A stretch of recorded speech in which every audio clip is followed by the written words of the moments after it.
Ladies, you need to keep your standards high when it comes to men. And by high standards, I mean boundaries. Remember this, as a woman, you set the standard and men will adjust their behavior according to the women they're with.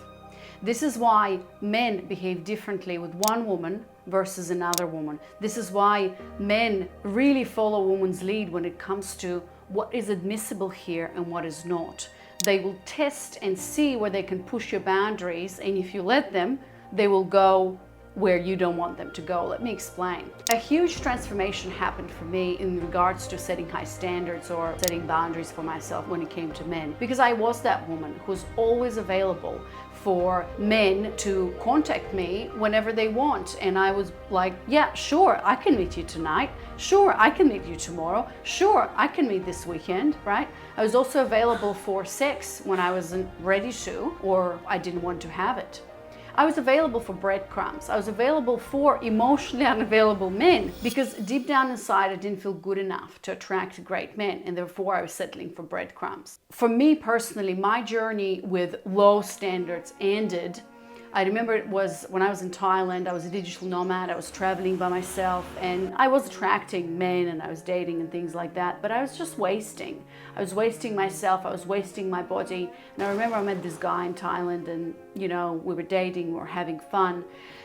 And after one incident, for me, the turning point was when after one incident, which no woman wants to have, next day in the morning, I had to go and get a Plan B pill. And it was a really tough time for me and I was in Thailand. You can imagine walking to a pharmacy and getting some random Plan B pill, but what's a girl got to do, right? And so after I took that Plan B pill, I started bleeding, I think the day after. And it was just a crazy time for me because back then I also had dengue fever and I was bleeding because of that. So basically in a month I was bleeding like 3 times together with my menstruation, the Plan B and the dengue fever. My life was a mess. And therefore I was attracting these crazy men or emotionally unavailable men.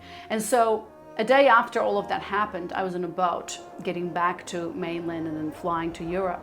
And I remember distinctly, I was on this boat and I was feeling really dirty. If you're a woman, you know what I mean. After you have sex with a guy and it was just it didn't feel good. I felt like I used my body. I gave myself away. And at that moment in time, as I was feeling miserable and just really dirty and used, there was a shift in me. I remember, the wind was blowing in my face. And I was breathing in a way that I haven't been breathing before in terms of getting my freedom back. There was something in that moment, like that situation had to happen to show me that, Anna, enough is enough. So at that moment, I made a decision to never give myself away to men, to take my power back as a woman and not be in this victim mentality. He did this to me. No, I did this to myself because I allowed men to just do whatever the fuck they wanted. I had low boundaries, I had low standards. And so that moment, I decided that enough is enough. Enough wasting myself, enough wasting my time, energy, and my body and my sexuality. And this is where everything changed for me. And so I sat down and I wrote up a list, and this is what I want you to do right now. I want you to write a list, to take a sheet of paper and divide it into 2. Your left column is going to be, what am I available for when it comes to men? And your right column is going to be, what am I not available for? And write it down. What am I available for in terms of men? For me, it was, I'm available for reliable, trustworthy men to come into my life. I'm available for men who are ready, willing, and available for a relationship. I'm available for men to plan and schedule dates on time and check in with me. I'm available for men who respect my feelings and desires. I'm available for men who listen to my feelings and treat me how I want to be treated.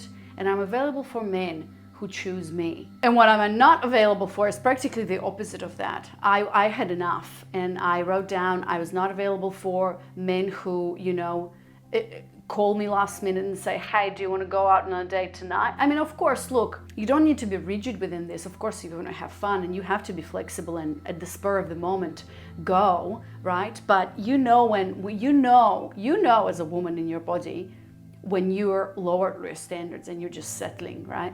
And so I was not available anymore for casual hookups, for I don't know what, to feel better about myself. I chose myself, and I was not available for men to enter my life and use my body, use my energy, and waste my time. So I want you to do that as well, because this is extremely important.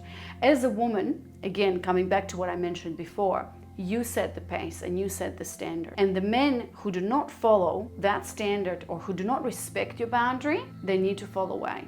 Because why the hell are you dating or seeing or having men in your vicinity who do not respect your desires, who do not respect your feelings, or who do not respect your boundaries or your standards? You don't want a man like that, right? So if you do this right from the beginning in the dating stages, if you have your standards high, if you know what a lot of the times the problem is actually that women don't even know what their boundaries are. How the hell a man is supposed to respect your standards or your boundaries if you don't know yourself what your standards are?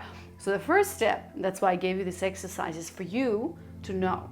What are you available for? What are you not available for? So go ahead and do that right now. And if you want to know more about how to set boundaries with men and how to communicate them, I have a really amazing training and a video that you can watch right here, right now. I talk about the 4 steps to setting boundaries with men. It's actually a recording from my workshop. It's an amazing video. It's actually one of my most popular videos on my YouTube channel. So go ahead and click now, and I'll see you there.